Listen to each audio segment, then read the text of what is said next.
Sejam todos muito bem-vindos a essa aula de EBD. Hoje, no nosso retorno desse tempo que a gente teve de recesso, e hoje voltando falando sobre um assunto que vamos tratar novamente no modo presencial na próxima semana, nas classes de 8h30, 10h45 para os preciosos e também às 17 horas na sala 301. Você é muito bem-vindo a esse ambiente, esse momento onde nós nos aprofundamos na palavra de Deus com assuntos simples, importantes e que precisam trazer ao nosso coração a profundidade necessária para que a gente conheça cada vez mais quem Deus é. Por isso o nome Fundamentos da Nossa Fé. Hoje aqui conosco Ailton, professor da classe Discipulado. Obrigado, pastor. Tudo bem? Tudo bem. Que bom. E também a Valéria, conosco, professora também no MEC. Bem-vinda, Valéria. Obrigada. Que bom. Vamos falar então sobre o assunto o homem e o pecado, a criação. Vamos ver. Perguntas iniciais que nós devemos desenvolver dentro de nós para essa aula de hoje. Por que Deus nos criou? Por que Deus criou você? Como Deus nos fez semelhante a Ele? O que é essa semelhança de Deus? Como podemos agradá-lo em nosso viver cotidiano? Você já se fez essas perguntas? Por que Deus criou você? Como se parecer ou ser semelhante a Deus? Como é essa situação? Como é essa história? Como a gente pode viver para agradá-lo de forma cotidiana? E aí a gente vai entender um pouco mais, se aprofundando no que a palavra de Deus nos ensina. A criação do homem, e está descrito exatamente, inicialmente assim, o uso da palavra homem para se referir como raça humana. Quando Deus criou o homem, ele fez a imagem de Deus, criou o homem e a mulher, ele os abençoou e os chamou pelo nome de homem, ser humano, no dia em que foram criados. Está lá em Gênesis 1:27, que diz o uso da palavra homem para se referir à raça humana ou ser humano. Assim Deus criou o ser humano, a sua imagem, a imagem de Deus o criou. Homem e mulher os criou. Pastor, é interessante que esse texto a gente traz desde o início o padrão de Deus. Deus vem igualar o ser humano, a mulher e o homem. Então, toda a discussão que a gente tem hoje, que a Bíblia traz algum viés de preconceito, não. Deus, no princípio, teve essa igualdade na sua perfeição. Claro que a gente pode destacar que existe diferenciação entre homem e mulher, mas os dois se complementam e na igualdade de semelhança com Deus. Isso. É verdade, Valéria. E Deus nos criou para sermos iguais, semelhantes, à imagem e semelhança dele. Isso é importante, como você acabou de falar. E com um complemento, como você realmente falou. Deus não nos criou para ser um melhor do que o outro, maior do que o outro, mas sim para nos completar um ao outro, quando nós nos unimos pelo casamento. O homem e a mulher têm papéis e funções distintas, mas os dois, homem e mulher, são criados à imagem de Deus. Os dois são carentes da graça desse mesmo Deus. E criados pela vontade de Deus de maneira igualitária, como a Valéria colocou, né? Apenas com atividades, com aspectos, com funções, com papéis muito bem distintos. Ser humano, que significa Adão. O nome Adão é dado ao ser humano por ter sido criado da terra, do pó da terra. Como está o Gruden nos fala lá na página 631 do seu livro, ele diz: Deus não precisava criar o homem, mas o criou para a sua própria glória. Esse fato garante a relevância da nossa vida, percebendo que Deus não precisava nos criar e que não precisava de nós para nada. Poderíamos concluir que a nossa vida não tem a menor importância, assim seria. Mas as Escrituras nos dizem, nos ensinam, que fomos criados para glorificar a Deus, indicando que somos importantes para o próprio Deus. E nesse mundo que está cheio de pessoas sem propósito, sem saber o porquê da vida, por que está nesse mundo, o relato de Gênesis é muito enriquecedor porque a gente vê que o ser humano tem um propósito nessa terra. Cada ser humano aqui tem um propósito de Deus. Se Deus a cada manhã renova as esperanças, as misericórdias dele sobre nossas vidas, é porque a gente tem um papel a exercer. E isso traz propósito de vida, isso tira a distância e a solidão do ser humano, que muitas vezes hoje está crescente a solidão. E a gente entender esse relato de Gênesis é entender que a gente tem um Pai e que Deus tem um propósito sobre a nossa vida. Então, não estamos sós. Temos um propósito e temos um Deus que nos ama. É importante que a gente nunca esqueça que Deus não faz nada sem propósito. Nada é sem propósito. Tudo tem um propósito. E esse propósito sempre vai redundar na glória dele mesmo. E não é diferente para o ser humano. Nós fomos criados com um propósito. A glória do próprio Deus. A manifestação da glória de Deus.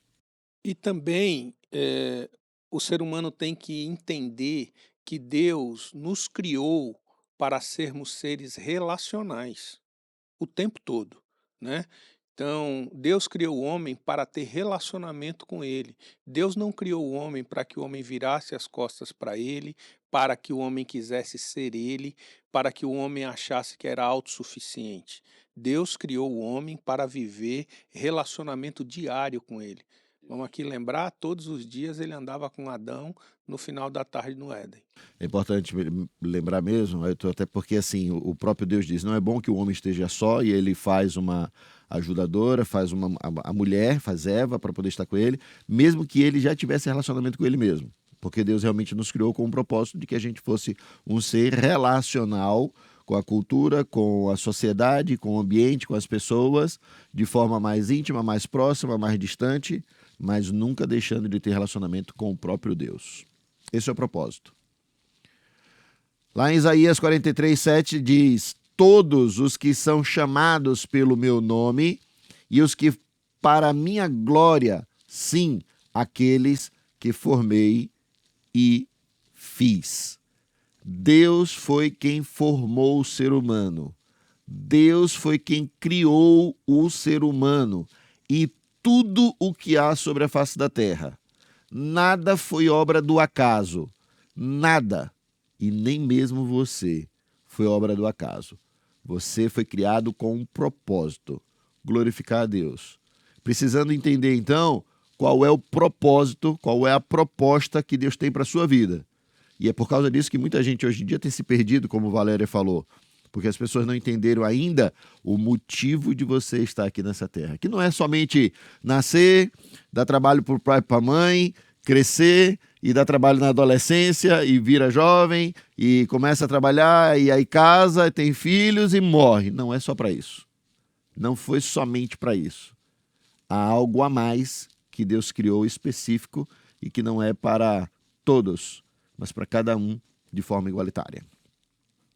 Em Efésios, no capítulo 1, versículo 11 e 12, diz: em Cristo fomos também feitos herança, predestinados segundo o propósito daquele que faz todas as coisas conforme o conselho da sua vontade. Outras versões diz, pelo beneplácito da sua vontade, a fim de sermos para o louvor da sua glória, da glória de Deus, nós, os que de antemão esperamos em Cristo. E esse texto é fantástico porque a ideia de que nós fomos criados para sermos, porque somos feitos como herança. Herança é algo que alguém fez e que você desfruta. Então nós somos feitura de Deus. Nós somos a herança dele. Ele nos formou, ele nos criou. E quando nós conseguimos enxergar em Cristo a nossa redenção, nós conseguimos encontrar o verdadeiro propósito que Deus tem para as nossas vidas. Qual o nosso propósito na vida? Nosso propósito deve ser cumprir a meta para a qual Deus nos criou, glorificá-lo. Quando falamos com relação ao próprio Deus, eis aí um bom resumo do nosso propósito.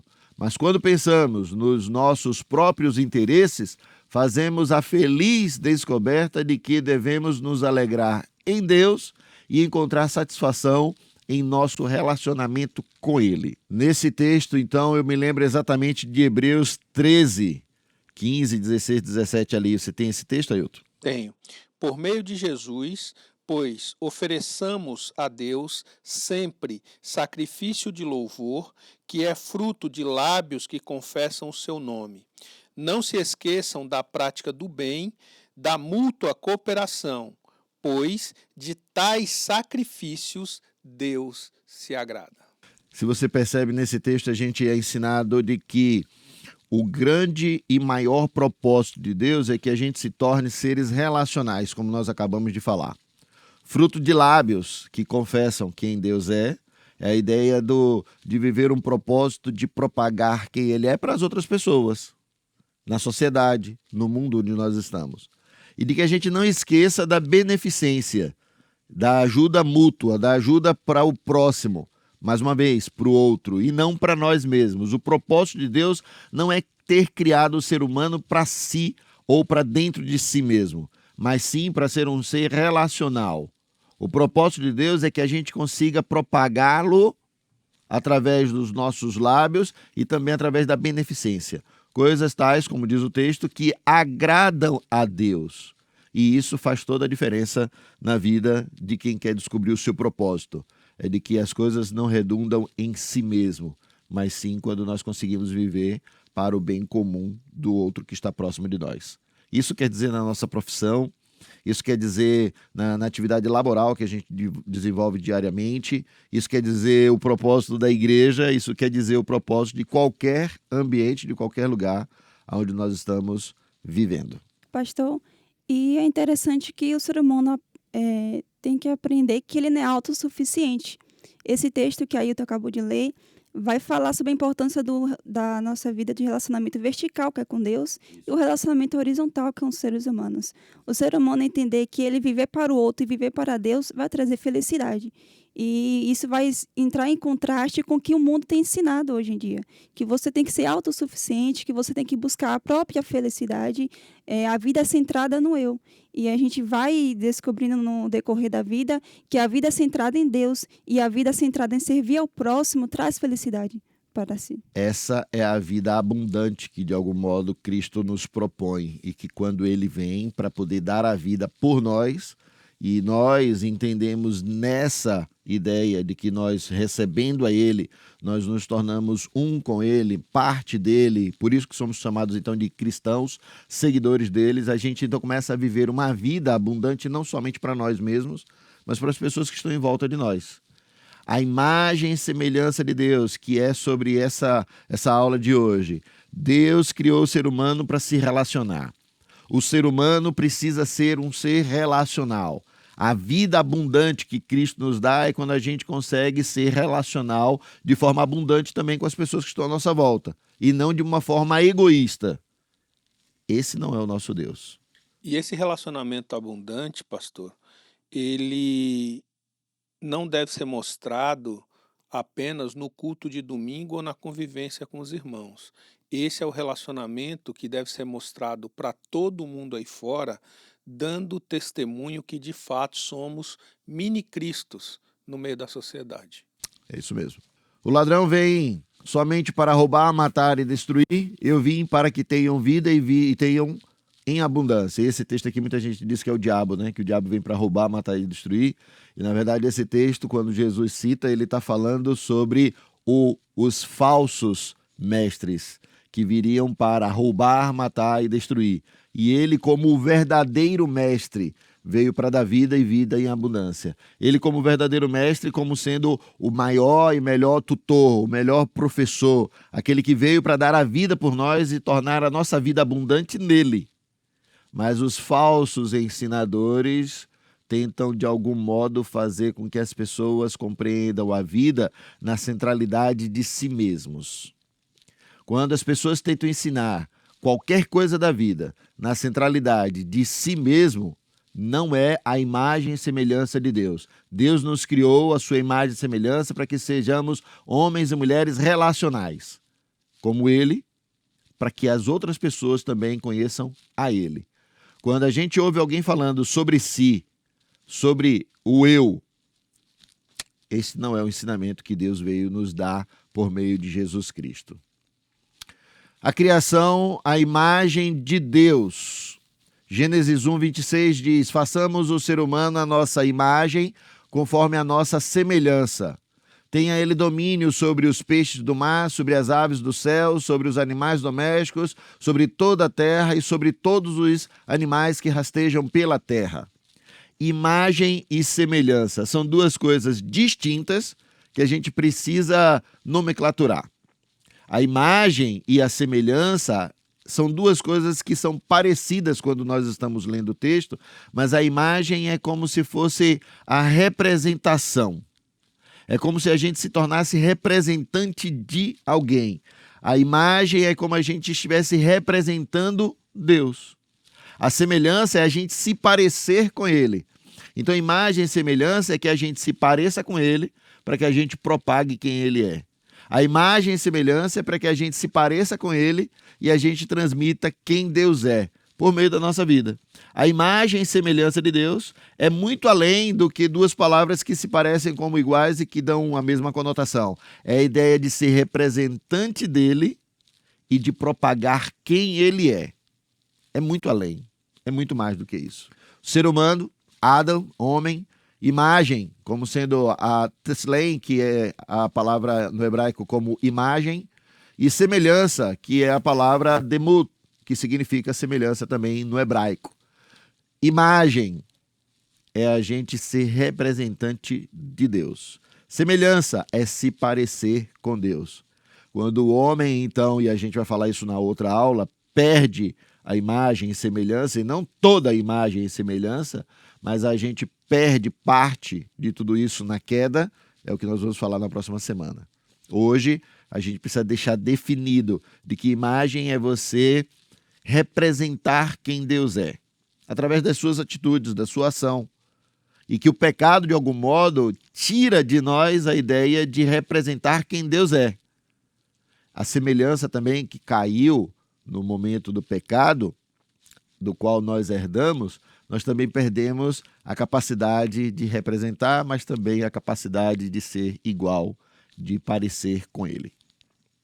O Gruden diz na página 731 assim: de todas as criaturas que Deus fez, só uma delas, o homem, lemos que foi feita à imagem de Deus. O fato de o homem ser feito à imagem de Deus significa que ele é semelhante a Deus e o representa. Se parecer com Deus e representar quem Deus é. Isso é imagem e semelhança de Deus.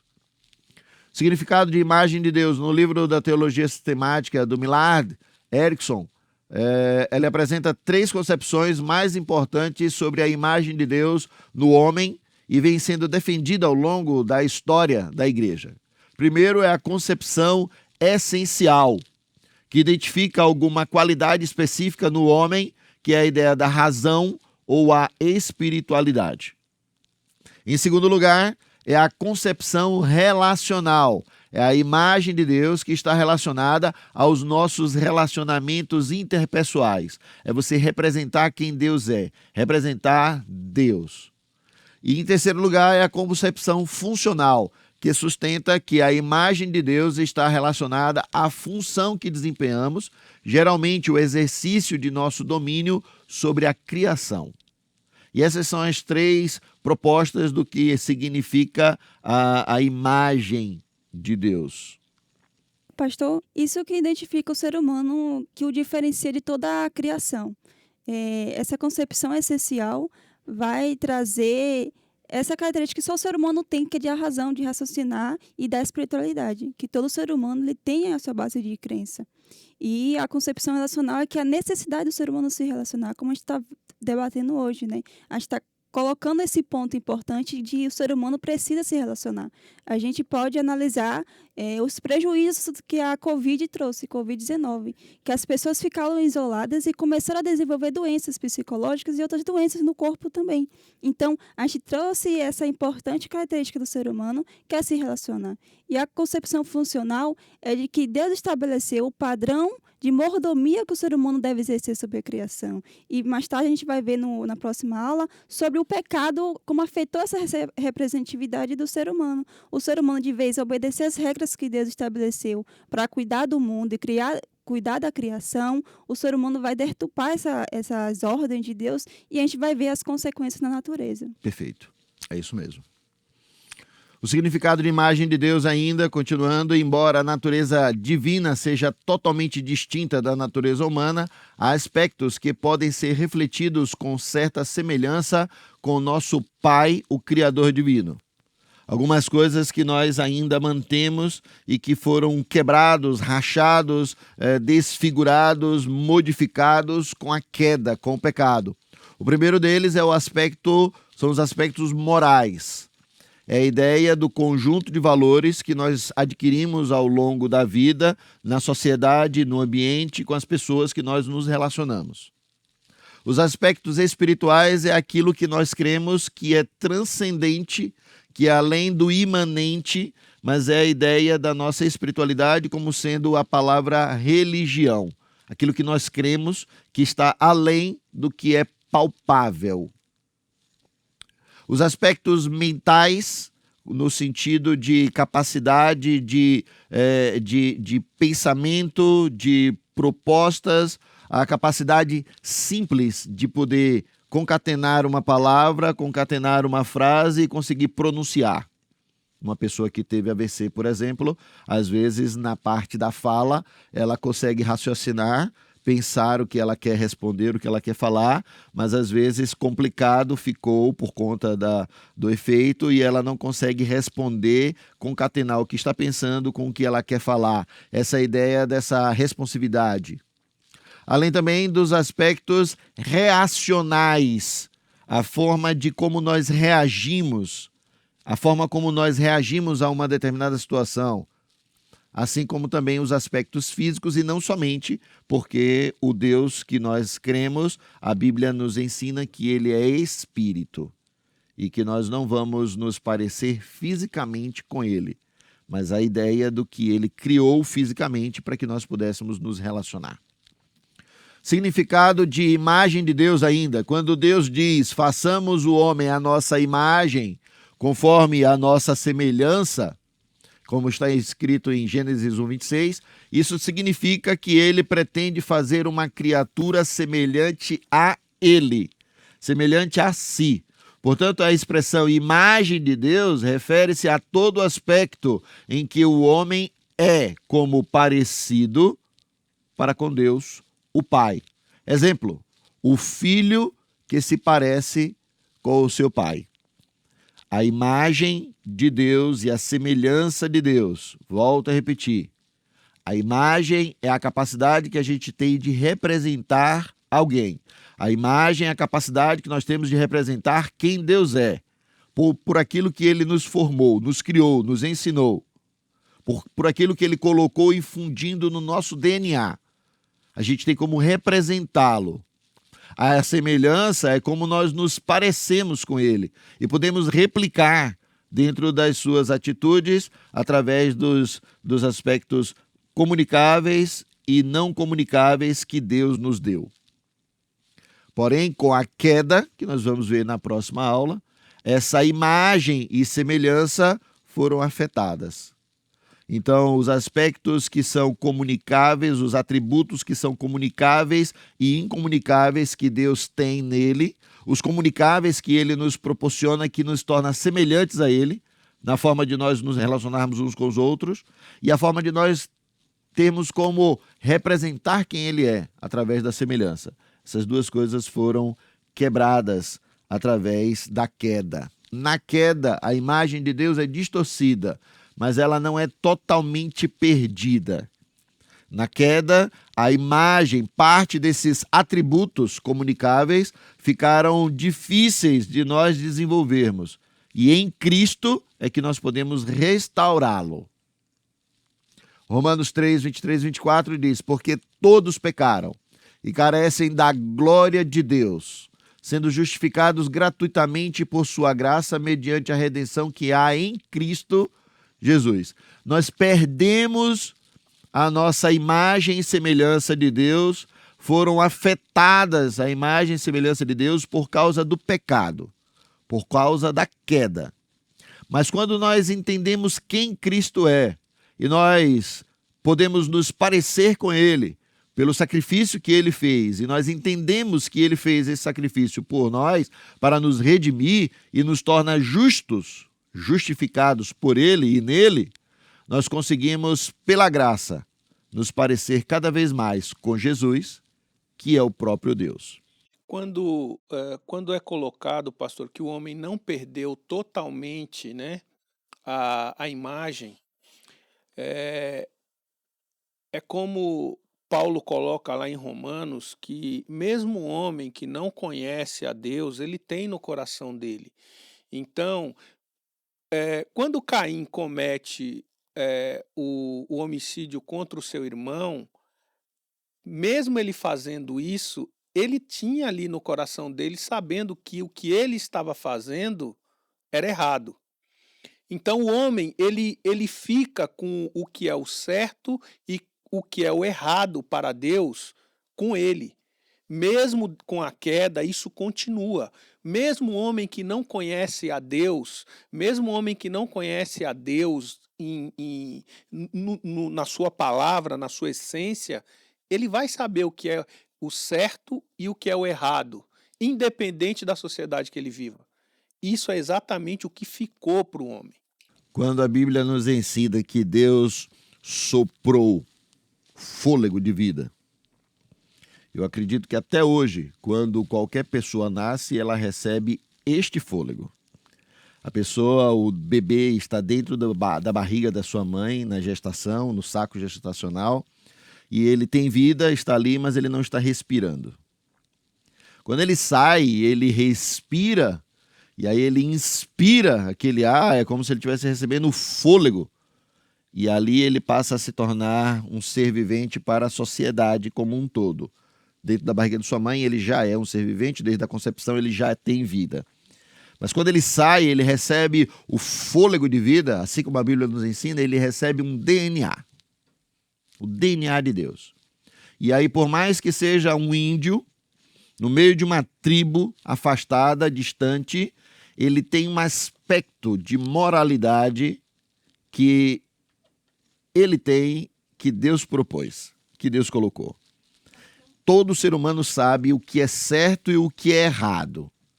A gente decide fazer o que é certo e o que é errado a partir do nosso aspecto funcional de sociedade, onde nós estamos. Mas todo ser humano sabe quando está fazendo algo certo ou quando está fazendo algo errado, mesmo que quando esteja fazendo errado, ele queira se justificar, dizendo o porquê daquilo que ele está fazendo. Paulo vai dizer lá no capítulo 1 de Romanos, a partir do versículo 18, sobre essa trajetória que Ailton falou, que Paulo vai dizer que os seres humanos são indesculpáveis perante Deus, porque tendo consciência da existência de Deus, não glorificaram como Deus. Então, todo ser humano tem essa consciência do certo e do errado. Ele faz a escolha de não obedecer, mas ele é consciente do que é certo e do que é errado. Romanos 1. Pastor, voltando sobre o assunto, quando o senhor fala sobre o fôlego da vida, é bom só que a gente deixe claro o seguinte: o fôlego da vida, a gente não está falando do momento da concepção da vida humana, né? A gente está falando do fôlego da vida, do bebê ali está recebendo o caráter de Deus. O DNA de Deus. Exatamente, o DNA de Deus. Se ele vai desenvolver esse caráter e caminhar segundo a vontade de Deus durante a vida dele, vai ser uma decisão dele, se ele vai caminhar com Deus ou se ele vai dar as costas. É por isso que o apóstolo Paulo, em Romanos, no capítulo 2, a partir do versículo 14, ele vai dizer assim, quando, pois, os gentios não têm a lei, fazem por natureza o que a lei ordena, eles se tornam lei para si mesmo, embora não tenham a lei. Estes mostram a obra da lei gravada no seu coração, o que é confirmada pela consciência deles e pelos seus pensamentos conflitantes, que às vezes os acusam e às vezes o defendem. Então, o que Paulo está dizendo aqui? No fôlego da vida, o homem recebe um caráter de Deus que deixa claro para ele o que é certo e o que é errado. Como o senhor colocou, seja numa tribo indígena, seja numa comunidade hindu, seja em qualquer lugar, o homem tem um DNA de Deus onde ele sabe o que é o certo e o que é o errado.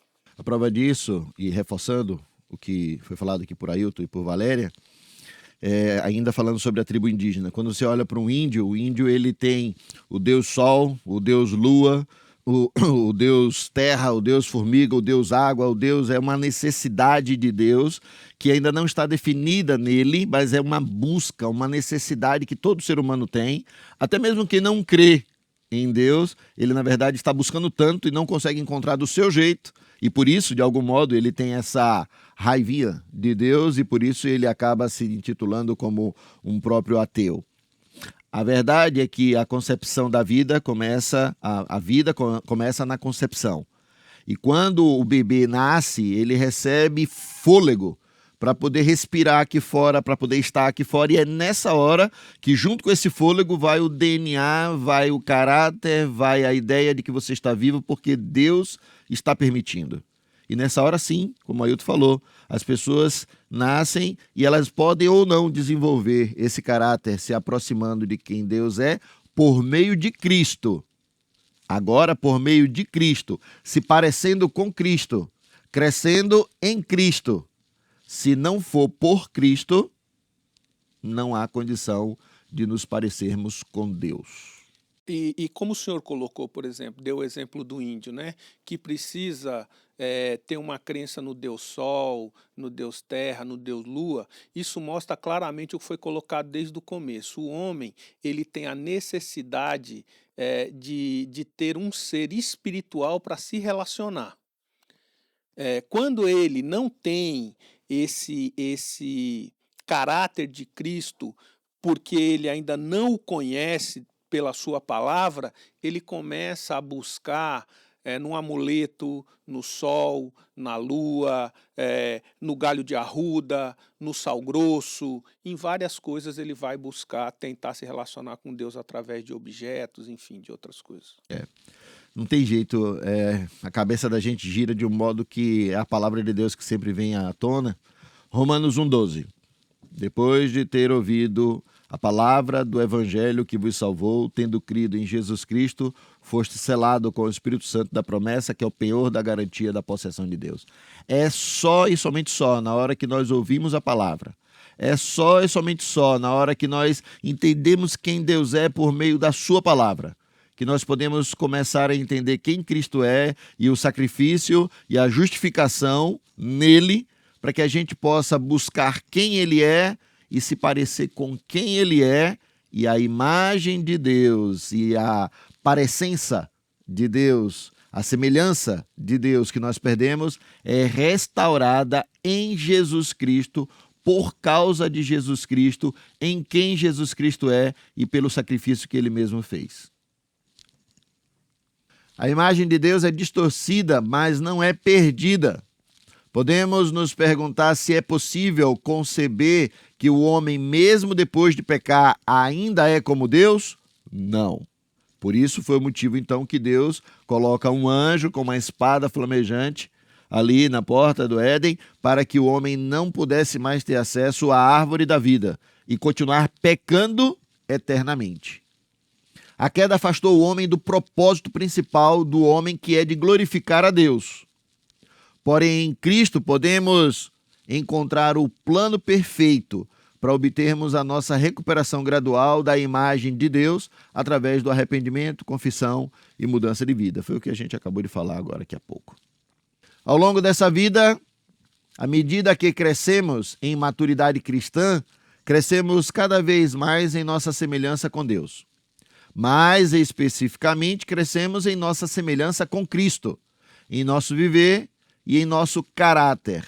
Na verdade, Deus nos redimiu para sermos conforme a imagem de seu Filho, de modo que sejamos exatamente como Cristo em nosso caráter moral. E aí a gente precisa só finalizar compreendendo um pouco mais sobre essa ideia do moral e do caráter moral. O caráter moral que aqui está nos propondo é a ideia do conjunto de valores que nós angariamos ao longo do tempo e que nesse tempo, nesse momento e nessa explanação é sobre quem nós conhecemos cada vez mais de quem Cristo é, para que a gente se pareça cada vez mais com Ele.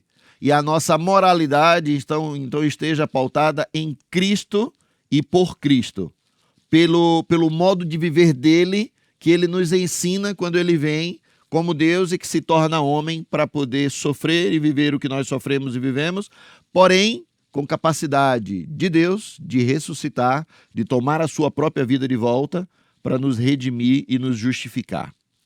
A capacidade, então, de ter um caráter moral transformado é quando nós temos o nosso caráter e o conjunto de valores que nós temos de acordo com o que Cristo nos ensinou, com quem Cristo é, pelo que a palavra de Deus nos ensina. Pastor, é importante que a nossa fé é uma fé que não só muda a nossa forma de viver na questão de atitudes e de ações para o próximo, mas é uma fé que muda o nosso interior também.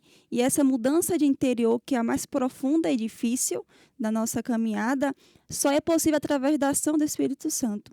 Só o Espírito Santo trabalhando dentro de nós que vai produzir os frutos do Espírito que Paulo vai dizer. E esses frutos do Espírito vai requerer tempo e vai requerer a nossa dependência e humildade diante de Deus. É importante, pastor, só frisar aqui, acho que eu já falei sobre isso em outro momento aqui, sobre caráter e personalidade, né? Eu, por exemplo, posso ter uma personalidade que na minha maneira de falar, eu seja mais visceral e muito mais contundente naquilo que eu falo. E sou, né? Muito, até demais. E sou. Então, essa é uma personalidade. O meu caráter, quando eu encontrei Cristo na minha vida, ele mudou. Eu passei a ter o caráter de Cristo. Então, a diferença está aí.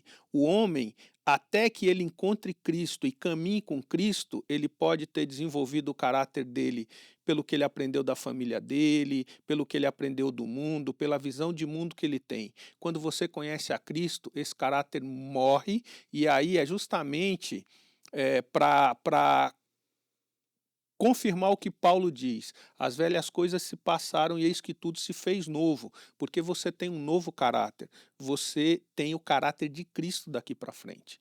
Essa é a diferença aí. É verdade. Caráter é aquilo que nós pensamos, personalidade é como nós colocamos em prática. Caráter é aquilo que a gente sente, que a gente entende, personalidade é o que a gente faz, é como a gente fala. De uma forma visceral, como você fala, né? A promessa do Novo Testamento é que, assim como fomos semelhantes a Adão, ou seja, sujeitos à morte e ao pecado, também seremos semelhantes a Cristo, moralmente puros, jamais sujeitos à morte novamente, assim como trouxemos a imagem do homem que veio do pó, traremos também a imagem do homem do céu. É bom a gente esclarecer isso de que sujeitos à morte novamente é porque aquele que crê em Cristo, ainda que morra, viverá. Aquele que não crê em Cristo, morre. Ressuscitará novamente no dia do grande trono branco e será condenado à morte eterna. Mas aquele que crê em Cristo, morre e ressuscita nele e nunca mais morrerá novamente. Romanos 8:29, pois aqueles que Deus de antemão conheceu, ele também predestinou para serem conformes à imagem de seu Filho, a fim de que ele seja, Cristo, o primogênito dentre muitos irmãos. Na próxima aula nós vamos falar sobre o homem e o pecado e falando especificamente sobre o pecado. Na academia a gente chama de hamartiologia. E a gente vai falar isso sobre esse assunto na próxima aula. Agora você pode participar apontando a câmera do seu celular para o QR Code que vai aparecer e você vai participar conosco de uma aula interativa junto com os nossos professores. E eu tenho certeza absoluta que tem muita coisa que você pode perguntar, adicionar, que você pode contribuir e que vai ser muito importante que você participe conosco nesse momento. Até a próxima aula, na próxima semana, querendo Deus. Deus te abençoe.